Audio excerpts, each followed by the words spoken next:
Welcome back to WLS News. It's safe to say the list of health risks associated with being obese may never end, and now a new study has found another, this time gum disease. Research is showing that adults who are obese are at a higher risk for gum disease than people who weigh a few extra pounds. Students from the Harvard School of Public Health and the University of Puerto Rico analyzed data collected from more than 35,000 men. These subjects had been followed for up to 16 years.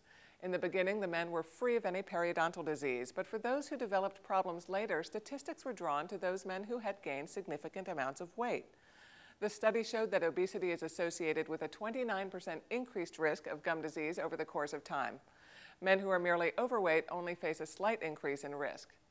David Cochran, president of the American Academy of Periodontology, said that inflammation of the gums can often be linked to inflammation in other parts of the body, a common problem among the obese. It's also been long confirmed that dietary choices that lead to becoming obese, such as eating foods loaded with sugar, can lead to gum disease. The findings from this new study were recently presented to the International Association for Dental Research.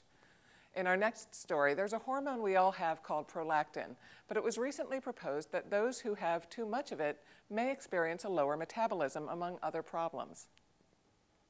A recent doctoral thesis by Louise Nilsson of the University of Gothenburg in Sweden explores the function of this hormone, which is naturally high in women who are pregnant or breastfeeding. Prolactin is what stimulates the mammary glands right before lactation. It's also present in men at lower levels. This hormone aids in the function of the nervous system and helps provide humans with sexual pleasure. When present in normal levels, prolactin helps regulate the body. However, the new thesis proposes that prolactin levels can be raised too high by some prescription drugs, by stress, or by hypothyroidism. When this happens, the body responds badly.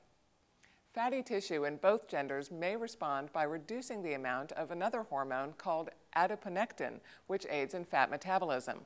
Prolactin can also reduce the ability that a human fatty tissue has to store sugar and fat, thus causing the tissue to release those elements into the bloodstream. This alone can raise a person's risk of cardiovascular disease.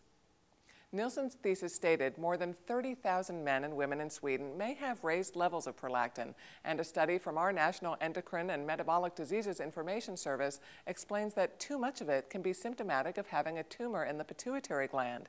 Such tumors, however, are almost always benign. And that wraps it up for today's news. If you're watching us on the Weight Loss Surgery channel, we appreciate your comments in the box here below the video player. Or you can send your feedback or suggestions for a news story anytime to news@weightlosssurgerychannel.com. Thanks for joining us today, and we'll see you back here next week. Bye-bye.